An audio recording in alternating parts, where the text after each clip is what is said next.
First Vice National President Ishie Obiakukwe. Second Vice National President Oliver Dikokwe Nekanono.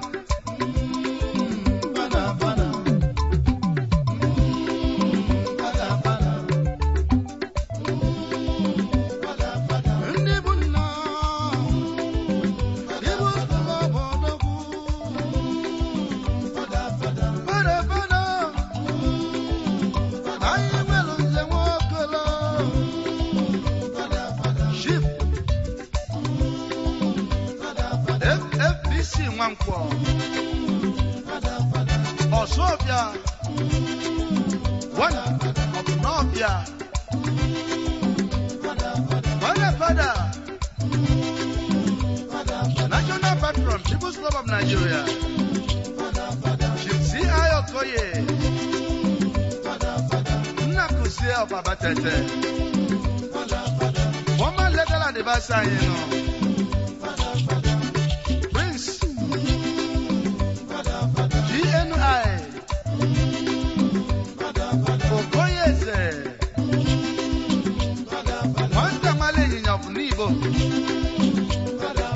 Legal advisor in Lagos branch.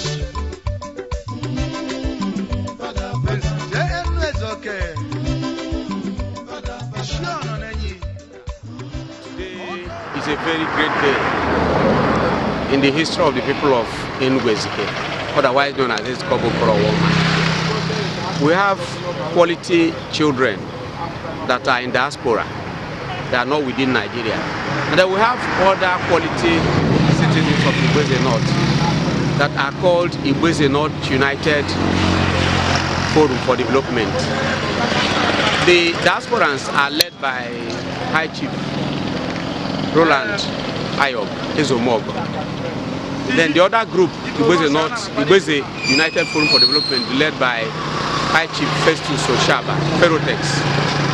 Then these groups are united in one to progress, to further the progress in Igweze North through peace, unity, development, and cultural integration. Today's event has to do with a cultural carnival. Now they are about to start a marathon, a warm-up exercise. They do a marathon fitness exercise, kind of. There will be awards to be won on that.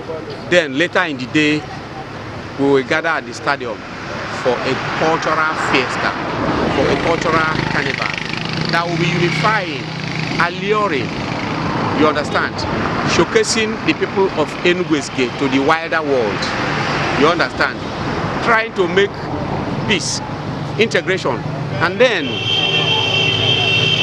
make Enugu-Ezike a cultural attraction in the near future, so that even people from outside Nigeria and within Nigeria, we know that every 2nd of January, either annually or biannually, they will troop into Enugu-Ezike to enjoy themselves and unwind. Okay. You understand? In fact, today is the apex of celebration of New Year and Christmas. Thank you. Thank you. I'm Austin Atta. I am media personnel and a desk officer for the event. Thank you very much. Thank you, sir. Bless you.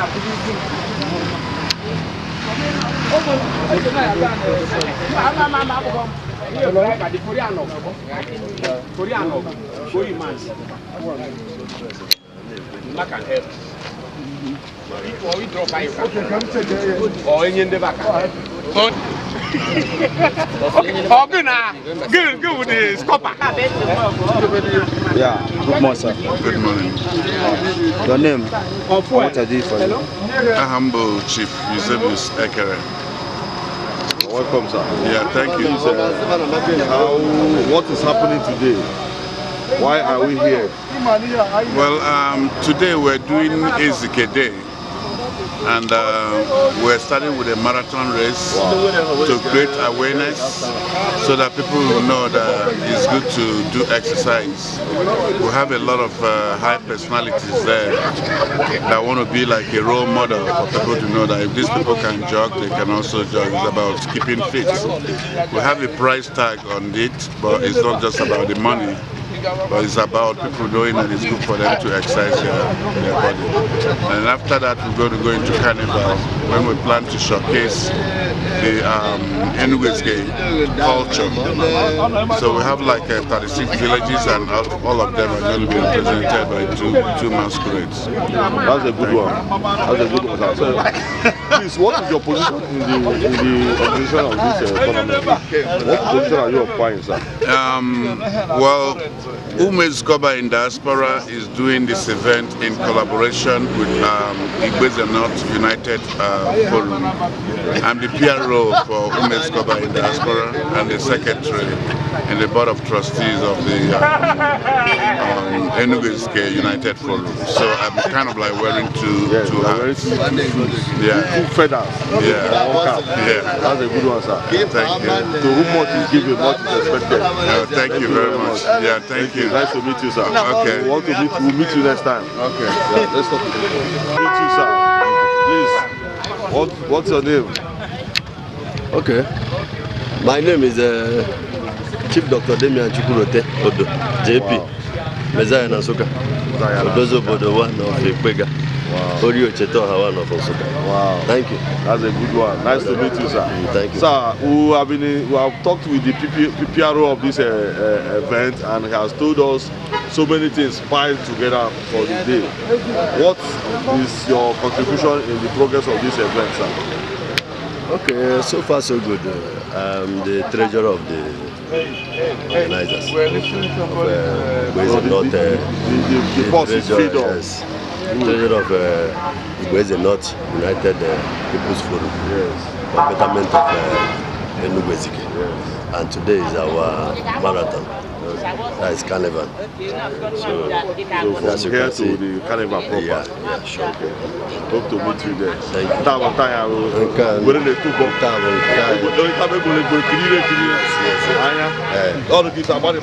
Very well. Wow. Very well.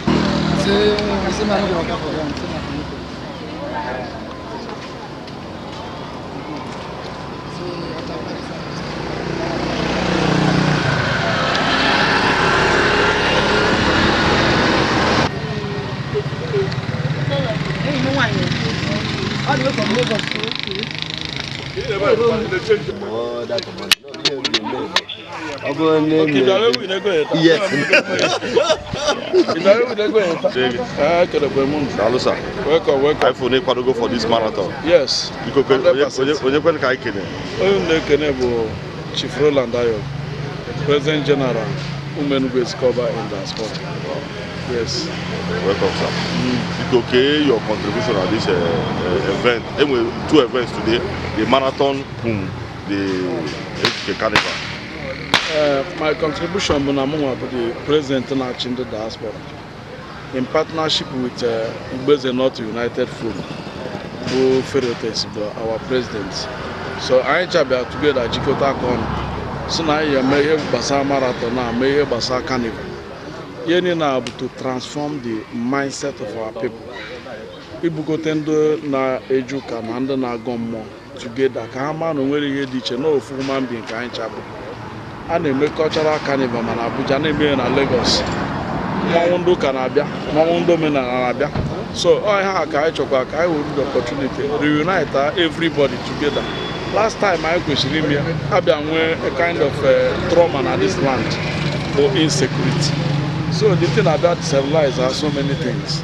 And I say now, if you were married to and they have no venue to people that now they will go peace now this land. Let everybody be coming home with good faith. And the former can name will put it for John. And I believe that through the media of this carnival, a lot of things be home my abatan at this land. Or I am about proposal of this thing. Okay, sir. Thank you, sir. Thank you. We are from 3D Media event and coverage. Thank you. We are streaming this event live, so that what you have in mind, you achieve it. Because so many persons will not be here. Wherever they are.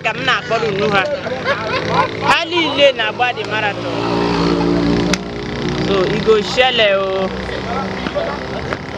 go shell.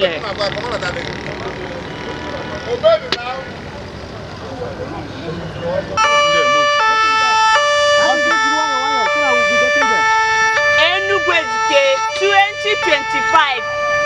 the marathon is going down. Imaz Abanova dead. Olaika so far about the team. Chukwurote JP so far about the team. Ezo Mogo so far about also. Mana pasado kwa ni handi banyo. E wara kwa nwanyi n'ebe a na-agba marathon. Olaika the marathon is going down.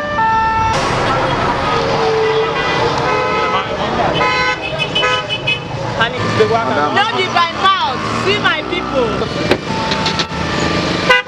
Yes, so the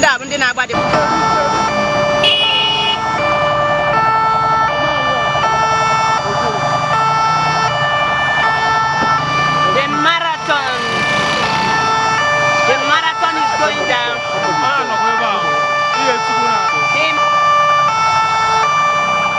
The marathon race.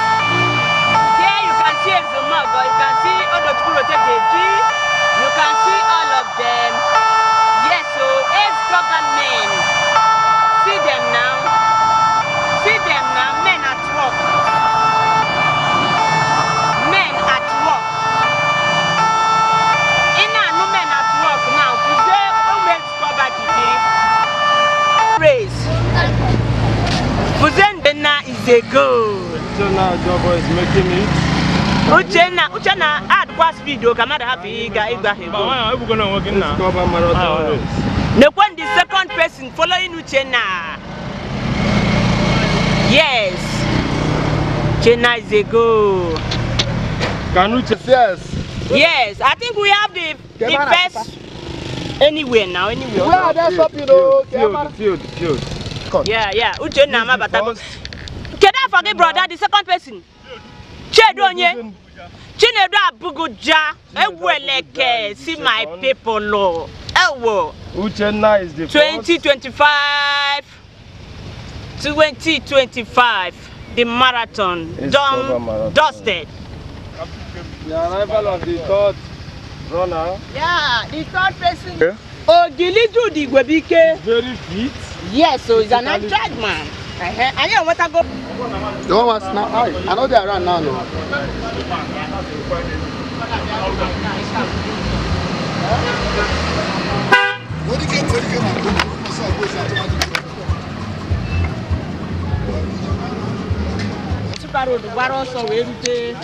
Government feed. So, one day you're welcome. One day, oh yeah, but also you want but can you try? The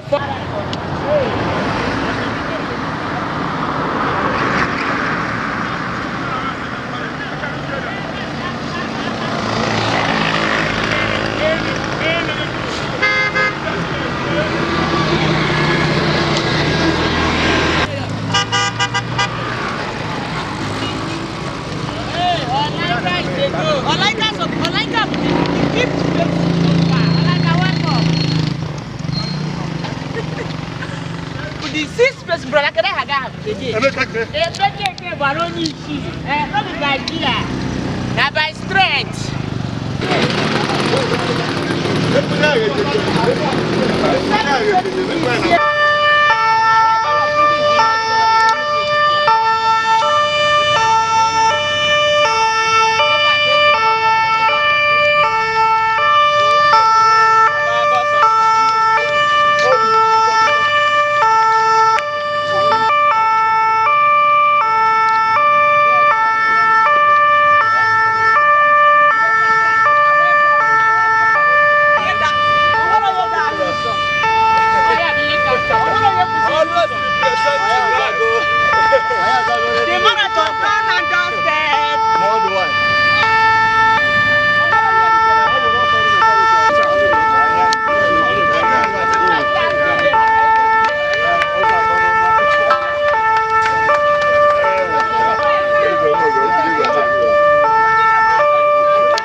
So, Kadam Bada.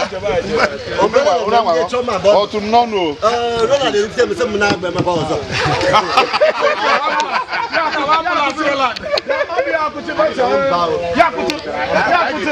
I get the woman who put out some now, but better than some now.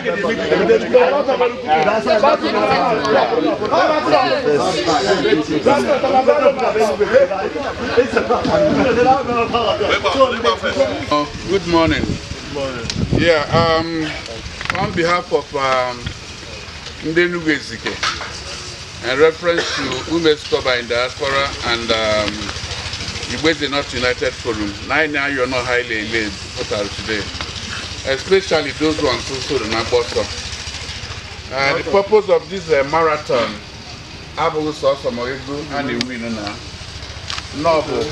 All in the buying that exercise. Then it's no also I think now carry mama if the caliber of people Barossa today. You have no head like a role model that if they can do it, you can also do it. You know, some of them will lack of exercise. So the message is what we're trying to pass to people. We still have another event coming up today, so we need time to go and get ready and come back. I'm going to give the result of what happened today. We started this marathon race from AD filling station along Nsukka Road to the stadium here, the venue Mbeji came here today. One of the criteria is more than 40 years old to participate. So today I'm going to confirm the results. Now the first position is Uchenna Ojobo. Uchenna, can you raise up your hand? Uchenna Ojobo, the 42 years. Mabu from Umeda now. Yeah. And no Andrew with speed. So Uchenna, congratulations, very well. Then the second position, Abuguja, right?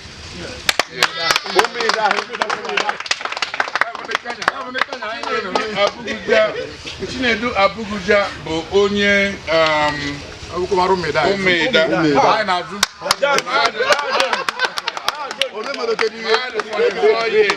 Go to court. 44 years. Okay, the third position. Yeah, third. No, second. Third position, no.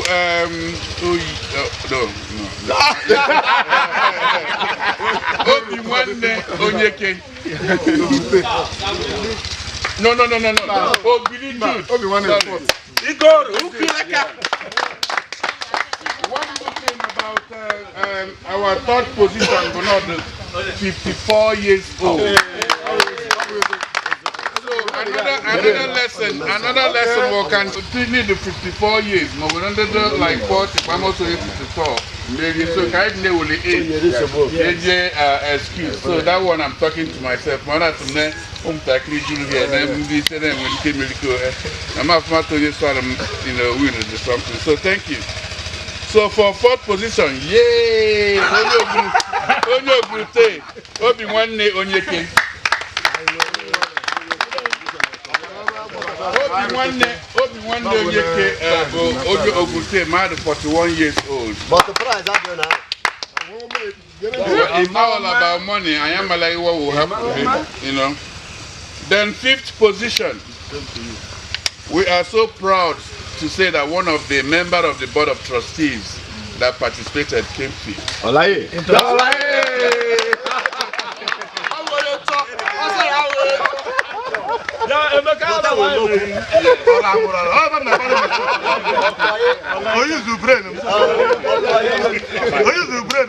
I have the board of trustees. You have left 50 when you have but I've got the trustee and I'm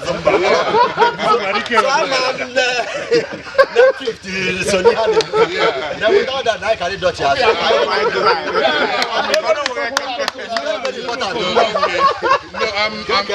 I'm making it known because of we have some media coverage here. So yeah, this sixth position will be.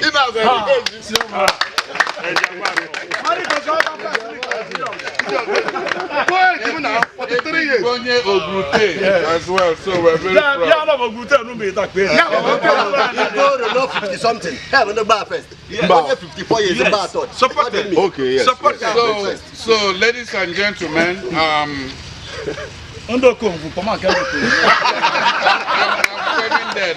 coming there. Greetings to some of the people. I'm Kayachi, their pictures in a billboard very soon as good role models. You know, and let me say, I'll come the line in case you know about the also, but I will just go with the role. Guys, what Emeka Kusuvanachino no Salma, but it's okay. No, I'm just kidding. Yeah. So I declare somebody like Ezomogo.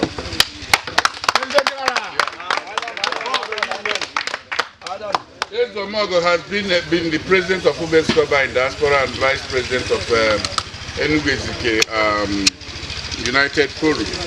And when I forgot, I don't have to say it, that he's a leader that leads by example. He came out. He was one of the first people that came out of that place. So Ezomogo, we're very grateful. Thank you. Another person, Chirote Messiah, is a member of the board of trustees as well.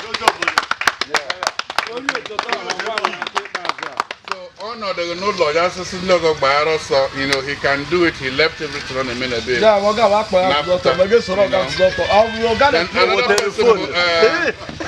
Oyina Tumba.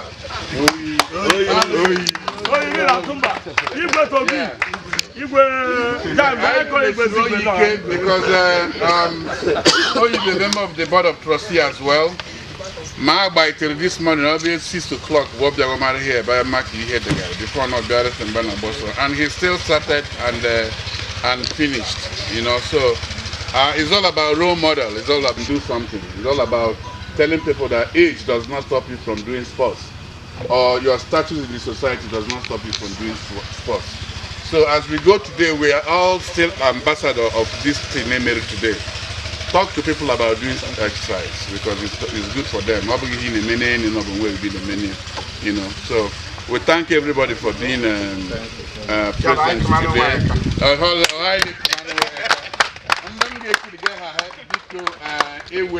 I would have liked to call everybody's name, but now we have a limited time for people to go home and come back.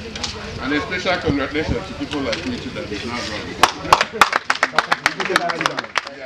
Thank you very much. Thank you very much. Okay, thank you everybody. Especially in the board of trustees. Happy people where Alpha. I had on the board of trustees. I was in my forgiver. Okay.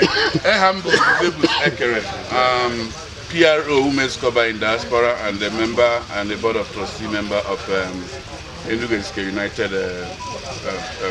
Yeah. Known as who? Okay, known as okay. Yeah, thank you. Thank you. Yeah, thank you very much. Yeah, by the way, so happy for everybody that's here.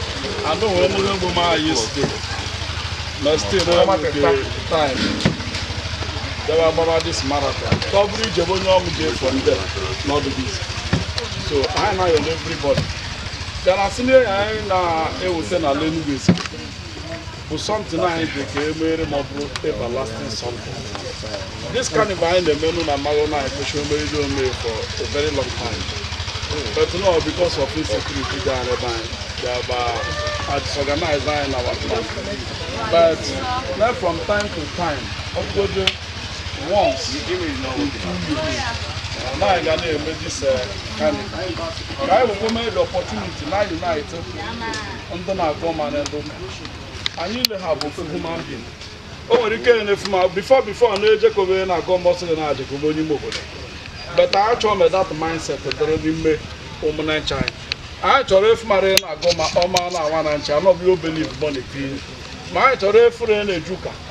Oman or 1 inch, no book I will believe in that, no one band in made. So, here I came today, put within an Agoma, London Juka, the cultural dance, the Mandin Juka, Mohila had that together. Here find my little the olden days. Now I told me the mindset to change entirely. Dutch and make carnival under some countries.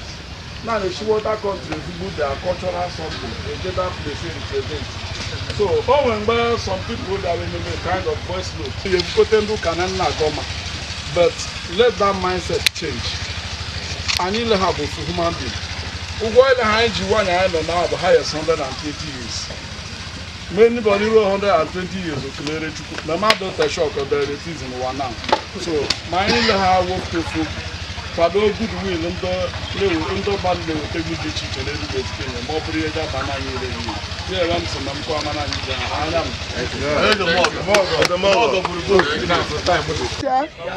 1, 2, take it. The last one. Thank you.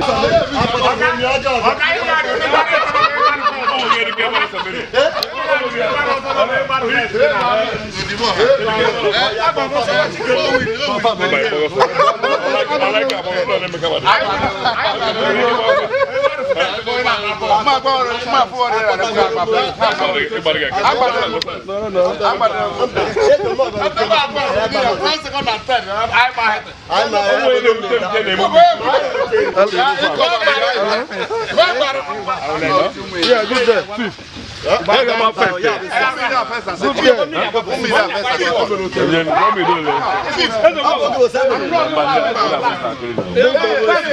Hello?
Okangane nyongo, okangane meliku boshi.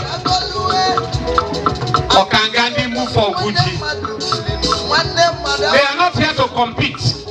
They are here to our crème de la crème.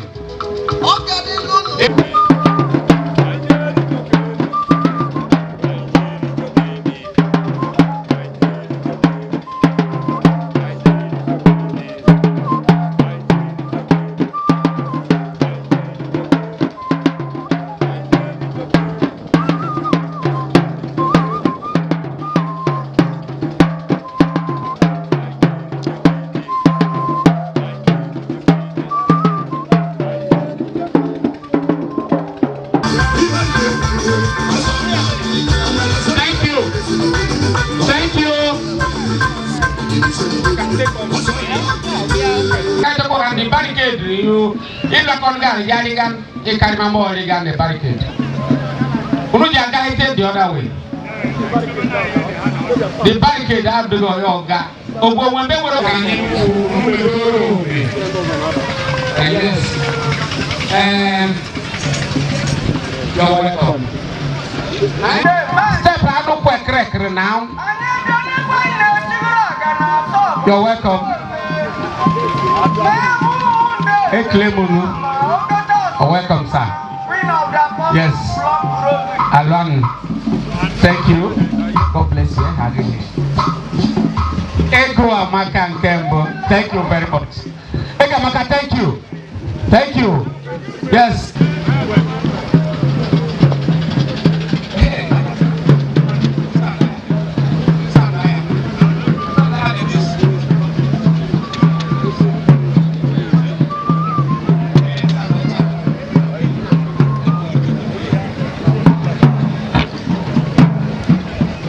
Thank you.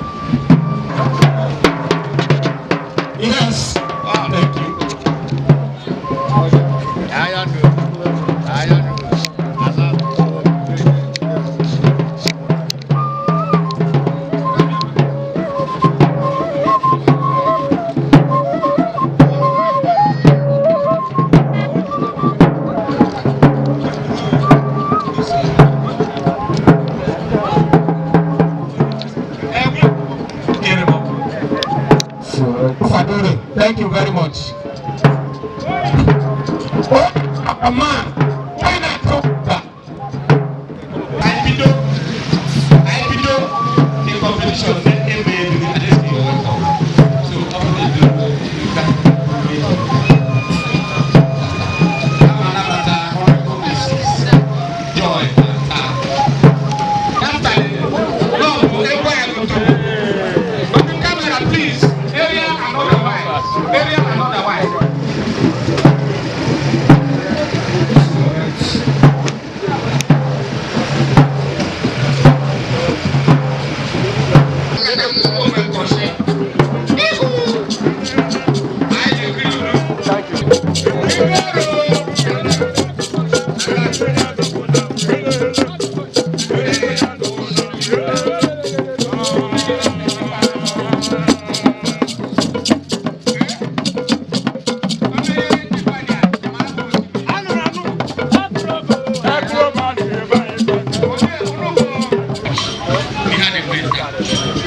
Man around here.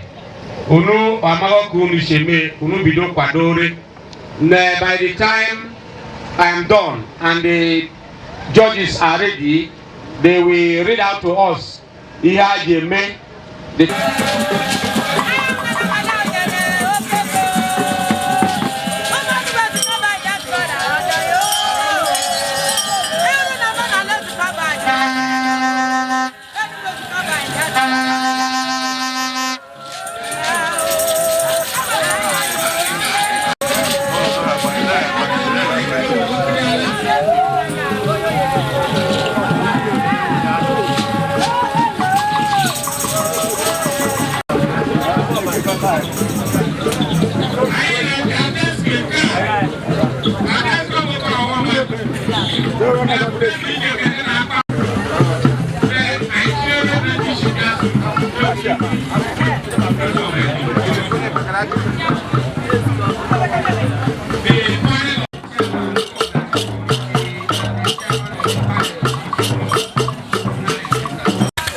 to come.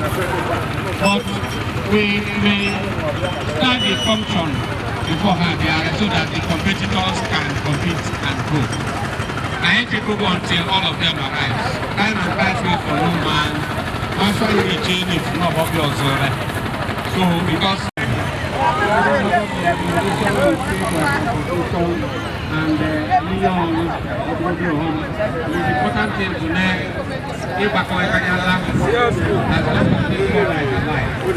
Thank you very much. God bless you. Adeske, if you are ready, I am ready. Adeske, if you are ready, I am ready.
We need attention, sir.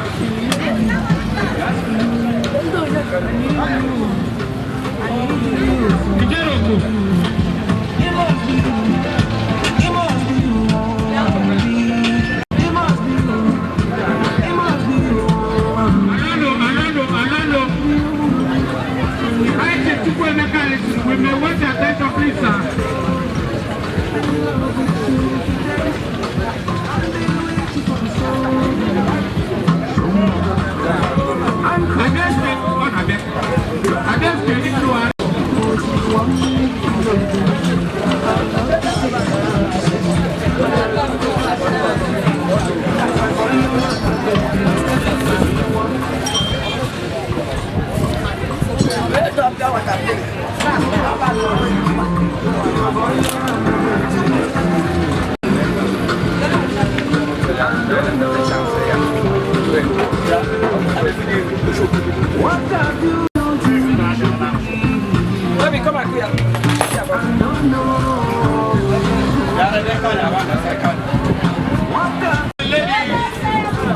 As a form of winning, before the competition starts properly, I want to introduce to you a worldwide. Let me thank you very much.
Enugu Ezike, CEO, Quinda Entertainment Limited.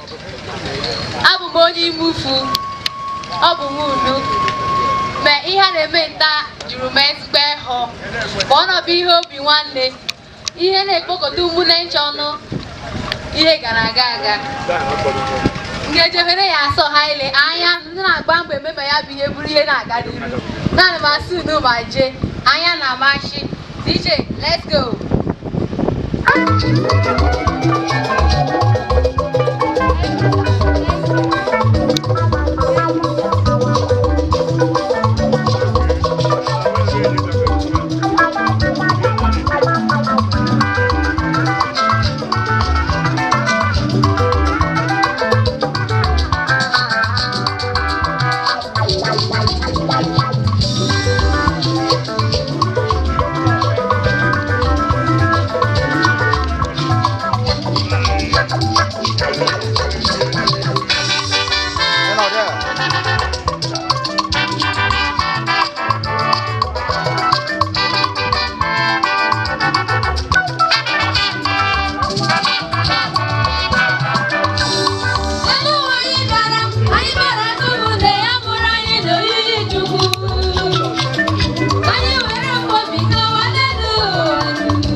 Yeah. Escobar no mbeni. Escobar kwenu. Kwese nike o. Aga Escobar ekilegu. Ayekile ndị igwe. Ayekile ndị ọha Escobar. Ayekile ndị ụmụ Escobar in the diaspora. Kile ndị Igweze North Forum for Development. Kile ọha bịara mbeni. Kile nwoke kile nwanyị. Admeku Mobo Chief Ebel Idoko Nekune Committee, the local organizing committee for this event. I Nasina in criteria.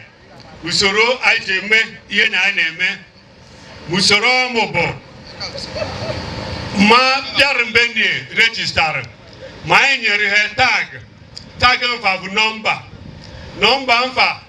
Bajama akpo number baby leave number 1 or 2 ida rozbo muna fugo na ma bia mbe ne da mashi meta ima de mago ya bu na each masquerade and we go more than 5 minutes kili ge me washi shina obata gata be gume fu na nasko ogo o we ndi na maki ambe ne ya bu ndo tim no mbe ne ya bu iguru oge ele heriganya Yabo, Oyo de Nukadome, Asik Balire, Obuni Nora Yachi, Agbali Biabni Winne, no very high in Acho, half people with the Yabia, 5 minutes to know for you, O Mezuri. I know, thank you very much. I can also know the Judeta again Pandre, or the number from 1 to as many as possible.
Eze Chitoke Abiama, Chukwu nke Ezikoba, Chukwu nke Igbeze North.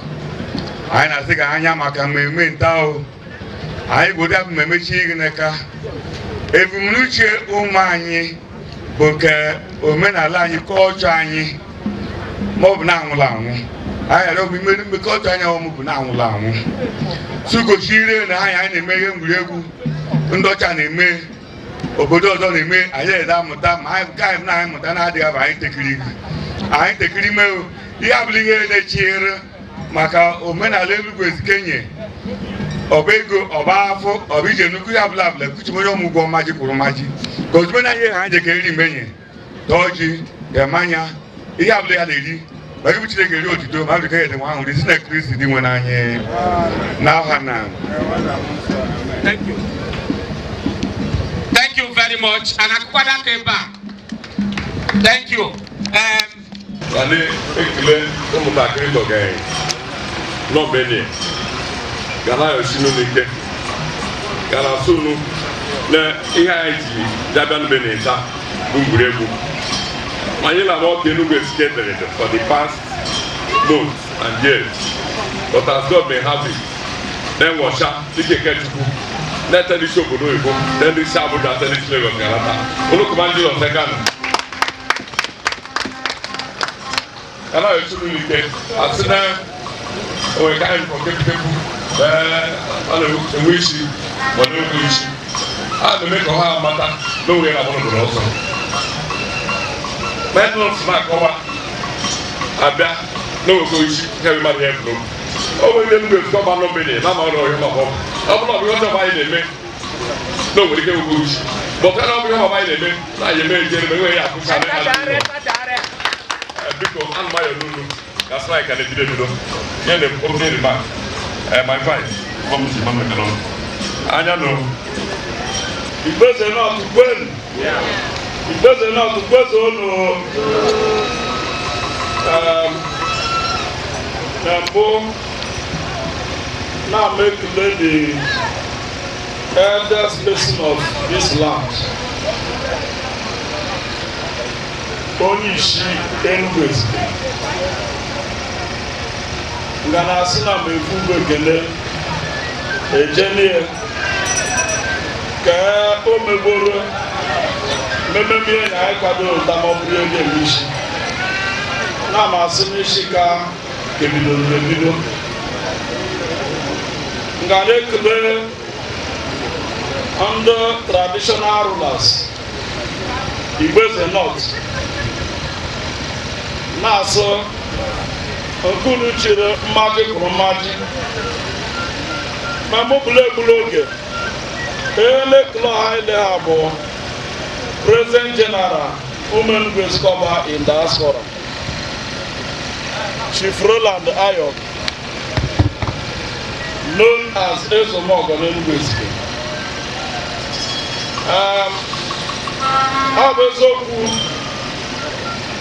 Our president in the North United Forum, how to mama a lot of things, but now, a woman better input. Abuna Nila and no one is getting in the desert. Ma onwere mere at the end of the day with the Chukuya baby bekere nube na ame sinen bezika bukọ desert anyị le ha na lata kọma aba again na maso ekene dịrị Chukwu onwe memba ọ bụ lata Christmas odobe n'ime ụlọ ọ na-eso mụtakịrị ya ga-eche kume n'obuti ego wee ndị ọzọ lata nri abatala ego ihe ọ bụ ile ha megoro bụrụ ihe Chineke tinyere aka na ọrụ ọgụ today kama ibe anya ha na-eme today na-emego megide but na-emegoro ya insecurity machi aka na this land anyị repidere gị mana Mbachukwu nyere aka ihe ile ha bụ ọjọọ ndị prịnsịpal anọrọ anyị nwere gboro aka ụlọ nkanya ọha ile ha alụ mama together na masunu na this caliber na by grace of God ma kwụsịkọ some of us will shika na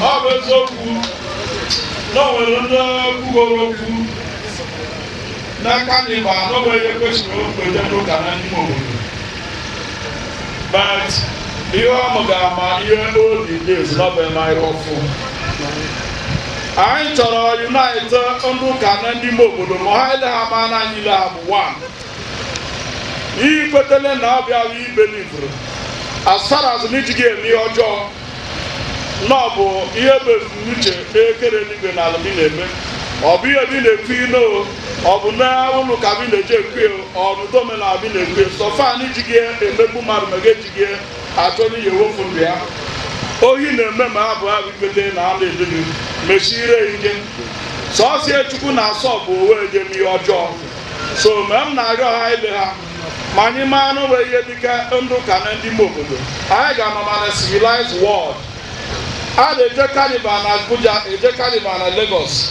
ma ndụ ka na-abịa ma ndị ime obodo ndị omenala na-abịa so my employee will let that mindset. Never get to react with the blossom Zahara is not being the best year. Tanu nembe omen and the best year. Tanu ne tuka the best year. Ile. Number shift mare ne o kote na aga bi ojo. Water as one name. As far as new money, but the Mario could then or in a menabia. My blah I've tired and so my nothing other many other people. Oh, yeah, behind our job. My eradicating of this land. Mohila Hama, learn a government in Juga, no Hila woman. And then we have much to say because of our time. I am and remember everybody. I'm Barrister Ginsky Onyeke. I'm one of the trustees of West United and Forum for Development. My job here this afternoon is very simple. I am to present the address of the chairman/president. It is my pleasure to welcome you to the second edition of the Ezike Cultural Carnival. Tag Ezike Day 2025. It may interest us to know that this is the second time I gather for this type of festival. That is why this was tagged the second carnival. The inaugural celebration of this event took place in 2022. It was the first of its kind in our senatorial zone. Our rich cultural heritage was beamed to the world audience for the first time through the print and electronic media. And today, many communities in the senatorial zone have adopted the concept.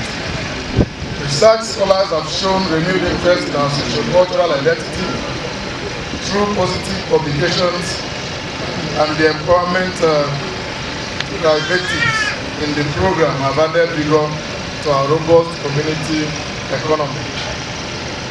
Today we gather to celebrate.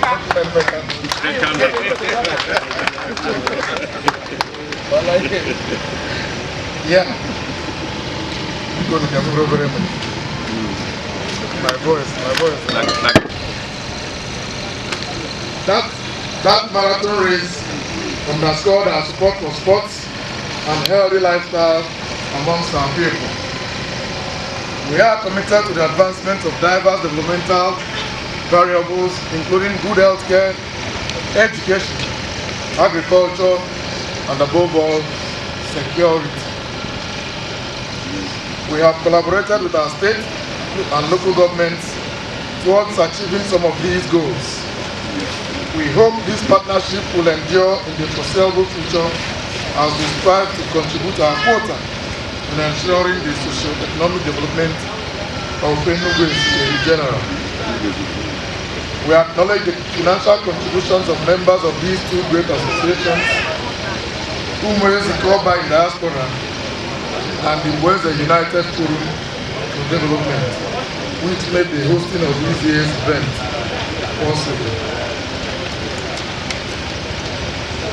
It should be noted that it was these same associations that partnered with the government and key stakeholders in restoring peace when normalcy was fractured in our community a few months ago.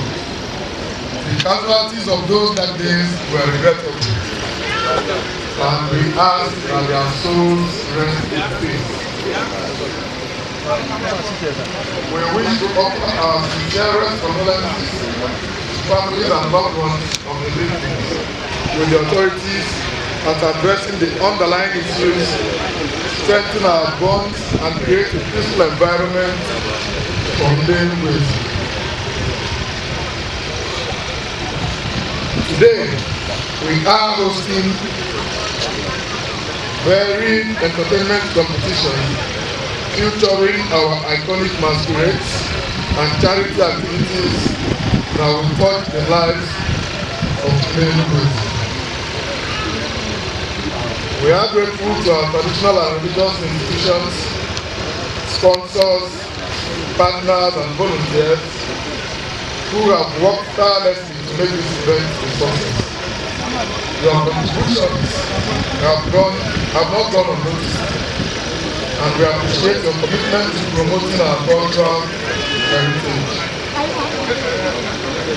We owe a debt of gratitude to our local government chairman and staff for their support and hospitality. We are happy with the positive steps of this administration in the grassroots development. All our guests, we say thank you for joining us. We invite you to immerse yourself in our culture, enjoy the festivities, and take away memories that will last a lifetime. Let us come together to celebrate our spirit, our unity, and progress. Let the Cultural Carnival be a catalyst for growth, development, and renewed sense of purpose. Thank you, and may the spirit of this combat guide us all in Jesus' name. Eka Ushiren. Eka Darren, after this marathon, thank you very much, gentlemen and ladies. Thank you. We are now going to compete.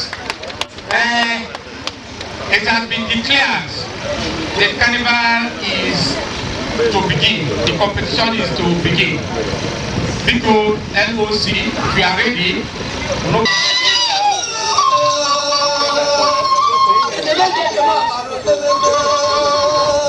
Thank you very much.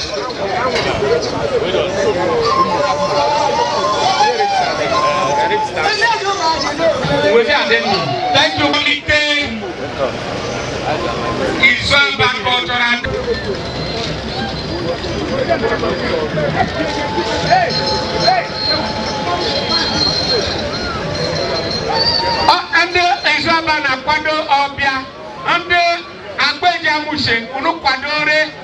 We are going to go in succession.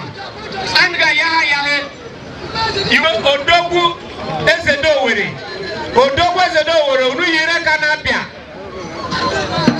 Ondo Odogu Kwadore, Ondo Zobu, Ugumkwa Igbele, Ugumkwa Igbele, Ugumkwa Kwadore, Ojubi Mufu, Kwadore too. After you have done enough that competition, not very vital. Organization controversial in this carnival, every point in time. And we will microphone and the PRO of Women with Cover in that program. Hi, Chief. Okay, my thank you. AKA Chomsky. Let's go ahead, let me go moving so that we can keep moving. And I observe all the protocols. Hold on to the kind of tree.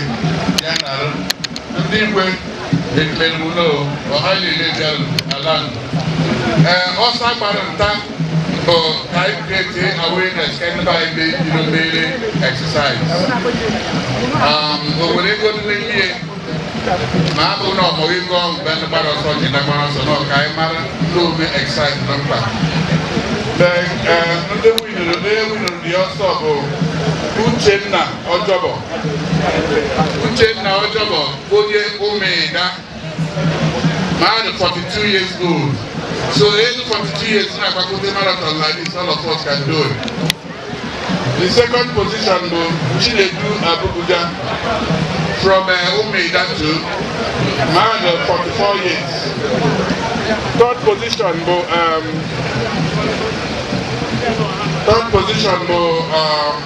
Ogili Jude. Ogili Jude from Igogoro, Mekakana. One of 53 years old. 53 years old. Yeah. Fourth position, Obiwane Ojeke from Obrute, 41 years old. Fifth position, Olaika from Aji. Sixth position, the big from Obrute. Seventh position, Emeka Ukweze.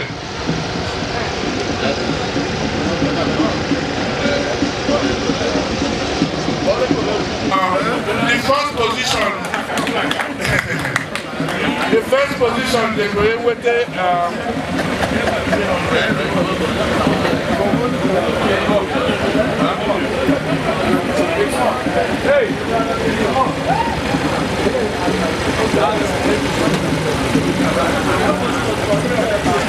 yeah, first position. Uchenna Ojobo, you take with 300,000 naira for being the first. The second position, Chinedu Abukuja from Meda, who take with 200,000. The third position, Ogili Jude from Igogoro. No. Uchenna Ojobo. Okay, Ogili Jude from Igogoro, who take with 150,000. Then from a fourth position, Yabo, Okwande Ojeke, Olaika, Ebeka Ukweze, Chukwurote from Ibega, Emeka Allison, and Ronald Dayogo. Hey, they came with 100,000 each. Thank you. Thank you very much. This is Wapa cultural dance. I want to let you know, Nobona Koga, Mega Danigum, next time may expire, and we will discuss you. This is the Megania Neme. Many Jan for flag ahead. Only Jan for flag ahead. If you don't have your flag, no problem. I am going to flag who go in a canopy. Only that you didn't flag who. Thank you very much.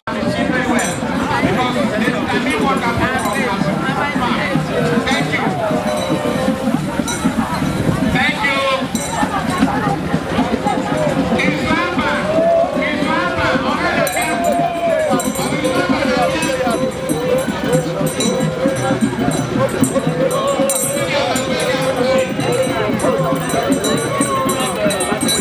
And the panel of judges are already marking.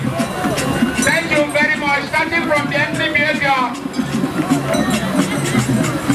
to the greetings, to performance, and all that. Thank you very much. Wait. Do you know what? 5 minutes. 5 minutes.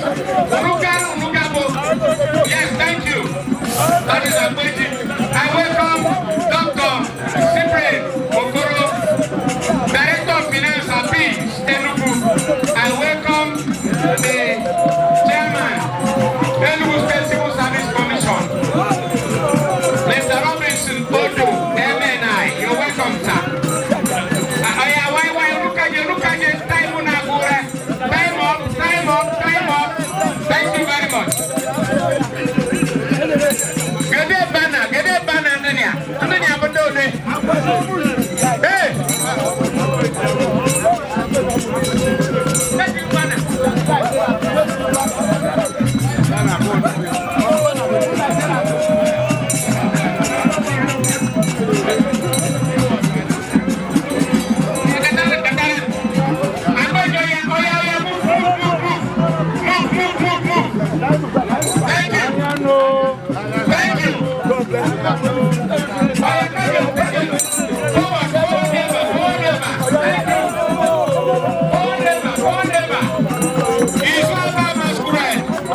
na-eme ka egosi ka ndụ akụ na ụba na omume eji wee mmanụ ndị Enugu Ezike a wee bịa tata ka ịfụ ndị chịkọbara ya bụ ihe ọ bụrụ na unu chetara na anyị bịakwara ebe a afọ na-abụ maọbụ ịtọ gara aga wee gosi nke mbụ emere mana tata anyị sị ka anyị nweta ndị chịkọbara ya bụ ihe ka ha gwa anyị ka ha siri eme ya maazị ndewo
onye nke ibe aka anyị a ga-ekwu ka anyị jụọ mmadụ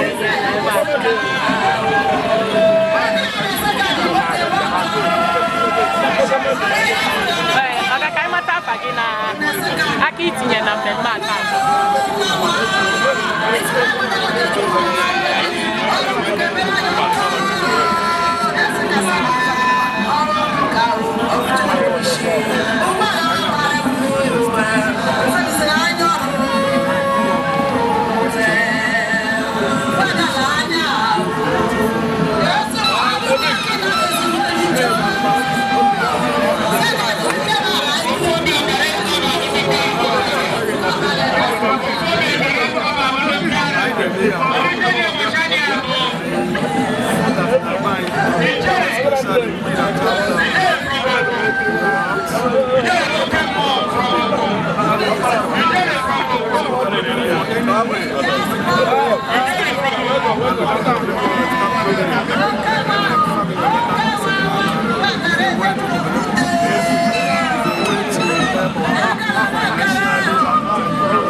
Esse é o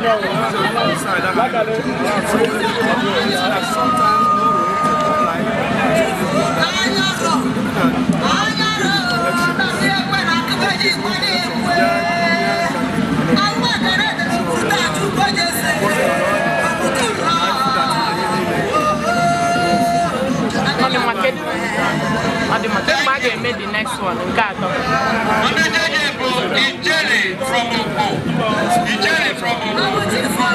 Ndewo. Bana ihe a na-eti.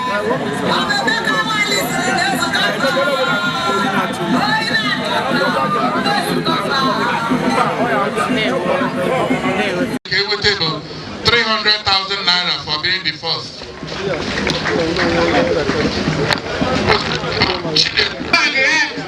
If you don't have a fan flag, no problem. I am going to flag go in a canopy. Thank you very much. Our flag on by the Yemuna identified. Amushi. Very much. Panel of judges, I hope you are very, very compliant. I hope you are very compliant. So that they can be seen very well. Because they determine what happens from far. Thank you. Thank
Baruno.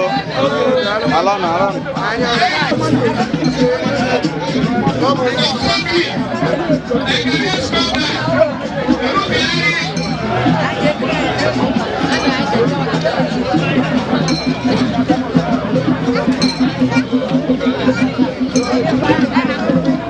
Alon.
there now. Stay there. If anybody they block you, you tell them. You get go shift and cameraman you do. Yes, sir.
of Igboezenor Local Government Council. The Executive Chairman of Igboezenor Local Government Council, Honorable Engineer Michael Uchogala. You're welcome, sir. He is the chief host. Chief host, I welcome you. I welcome the member representing Igboezenor 2 constituency, Honorable Kifo Dobe, and Sagacious Party Chairman, DHGP, Solomon of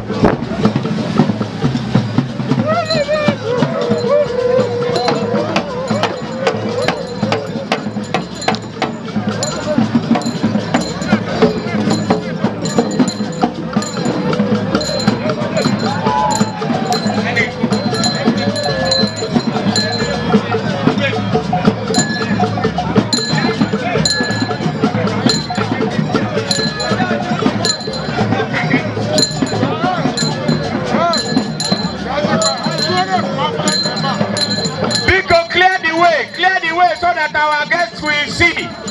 Clear the way so that they will see our rich cultural heritage. Our very rich cultural heritage. Oinina Tumba. Oinina Tumba. Clear this place. Security, help us. Help us to clear the way.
What do you have to say? I don't know what to say except, first of all, to glorify God. And secondly, to glorify the people of human race called by diaspora. And the Igweze North Unity Forum, United Forum Development, both are led by Ezomogo and Ferrotex respectively. There has been a kind of anti-carnival for no just cost. Some people were moving against it. At a stage we thought it was not going to hold. But you can bear witness with me that this has been one of the best east of the Niger. And I say I glorify God. I glorify the people of Escobar who never listen to gossip. You can see there is no traditional ruler that came here today. We invited them, but at the end of the day, they decided to sabotage the system. But haven't you seen that the people spoke without being nudged to do that? Out of their own personal volition, they came in their numbers, and we unwinded. And the new year started with a kind of communalism among the people of Enugu and a sense of camaraderie. To come 2026 is going to hold, and we are still going to anchor as the photo and videographer. I want you to do very wonderful editing and posting on time. Thank you very much. I appreciate God. I appreciate God. Thank you.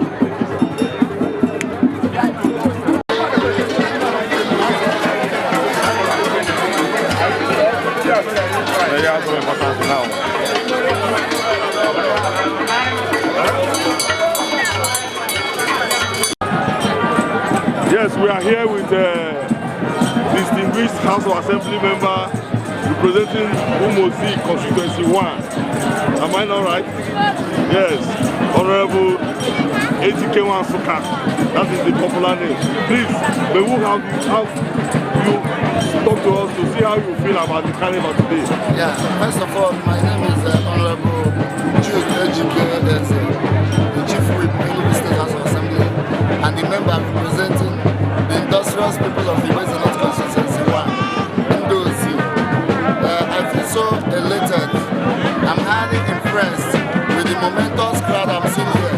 Those who have come to witness and to celebrate the new year. It's a great thing that we have gathered today to celebrate our culture, to showcase and sell our culture to the world. So I feel so elated to be here. Thank you. Thank you, sir. We hope to see you next year in the next version of the I'll always be here to support our people. Thank you. Thank you. Thank you. Thank you. Hi, Chief Dr. Thank you very much, Chief. How would you describe this gathering?